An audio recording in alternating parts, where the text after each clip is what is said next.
Pax Christi Nigerian Catholics. A document began circulating across social media shortly after the interview granted by Cardinal John Onayeka on the meeting between the Catholic bishops of Nigeria and President Bola Tinubu.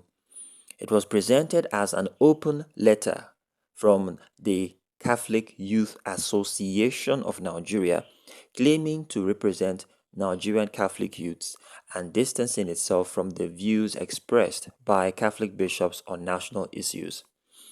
Within hours, many people had begun sharing it, believing it to be genuine. But then the Catholic Youth Organization of Nigeria, the officially recognized national youth body of the Catholic Church in Nigeria, released an official disclaimer declaring that the circulating letter was fake, fraudulent, unauthorized, and an act of impersonation. So in today's video, we are focusing on one important question. How do you tell the difference between an authentic church document and a counterfeit one? The first marker is the name of the organization. The very first thing that should catch your attention is the name. The fake letter claims to come from the Catholic Youth Association of Nigeria, abbreviated as CYAN. I later got to discover while editing this video that on the fake document, what was written there was Catholic Youth Association of Nigeria, but rather than writing CYAN, the originators of the fake document wrote CYON. But Nigeria's officially recognized National Catholic Youth Body is Catholic Youth Organization of Nigeria, or CYON. That single word, association, instead of organization, changes everything. To someone unfamiliar with the church's structure, it may appear insignificant, but official Catholic organizations have established names that cannot simply be altered. This is the first red flag. The second marker is the logo. Now, if you look carefully at the logo, at first glance, it appears convincing. It uses similar colors. It contains Christian symbols. But compare it with the authentic Catholic Youth Organization logo. The official emblem is entirely different. Counterfeit documents often imitate logos because many people only glance at them without comparing them carefully. Always compare with the official logo whenever possible. The third marker is the contact information. Notice the address, notice the email, and notice the website. Another important point to note is the motto. The motto written on the fake document says, "Christ our light," while the motto written on the original document says, "Let your light shine." These details are among the easiest things to verify. A fake document lists contact information belonging to the impersonators. The authentic CYON communication carries the official identity and contact information of the recognized national organization. Whenever an official church statement appears online, take a few seconds to verify where it came from. One quick search can prevent thousands from spreading misinformation. The fourth marker is who signed it. And this is the biggest giveaway to find at the bottom of any letter. The fake letter carries only a generic signature claiming to represent the National Executive Council. But compare that with the authentic disclaimer.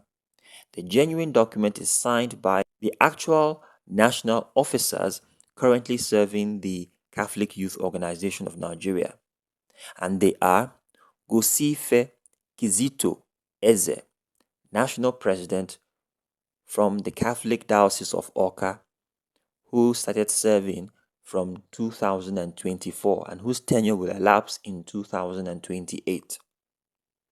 Mrs. Francisca Adekayowa Adesokan is the National Secretary from the Diocese of Oyo, and Very Reverend Father Maurice Beke, who serves as National Chaplain and hails from the Catholic Diocese of Uyo. These are the real office holders within the Catholic Youth Organization of Nigeria. Official church communication normally identifies those responsible for issuing the statement. That gives the document accountability. One thing that also adds credibility to the authentic disclaimer is its clarity.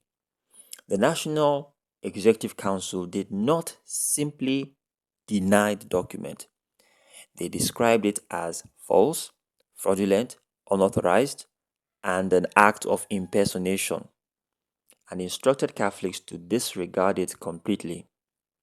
They also reminded the faithful that official communications are released only through recognized national officers and official communication channels. This is exactly, or that is exactly how responsible institutions respond when their identity is misused. Now, naturally, many people are asking why anyone would go to such lengths. We cannot speak to the motives of those behind the fake document because their identities remain unknown. However, what we can say is this: the fake letter began circulating shortly after Cardinal John Onaekan's widely discussed interview regarding the Catholic bishops' meeting with President Bola Tinubu. Whether that timing was intentional or merely coincidental is something we cannot establish. What is certain is that the interview generated significant public discussion, and shortly afterward, a document appeared falsely claiming to represent Nigerian Catholic youths. That sequence of events is one reason why Catholics should be cautious before accepting or forwarding documents simply because they appear professionally designed. Today it is CYON, tomorrow it could be your parish, next week it could be your bishop. Digital technology now makes it possible to imitate logos, signatures, letterheads with remarkable accuracy. As Catholics, we are called not only to proclaim the truth, but also to verify it. The eighth commandment reminds us against bearing false witness. That responsibility includes refusing to spread information we have not verified. Don't judge authenticity by appearance alone. Look at the organization's correct name, examine the logo, verify the contact information, check the official signatories, and whenever possible, compare suspicious documents with official church communications. This is why it's important to be always up to date with your church news and current affairs. Make sure you are aware who is the president of your organization, the vice president, the chaplain. Keep those pieces of information at the back of your mind always. Buy your Catholic directories because that can also assist you in verifying information, especially when situations like this occur. This is hoping that you have learned a thing or two from this video. Thank you immensely for watching, and I'll talk to you soon. God bless you.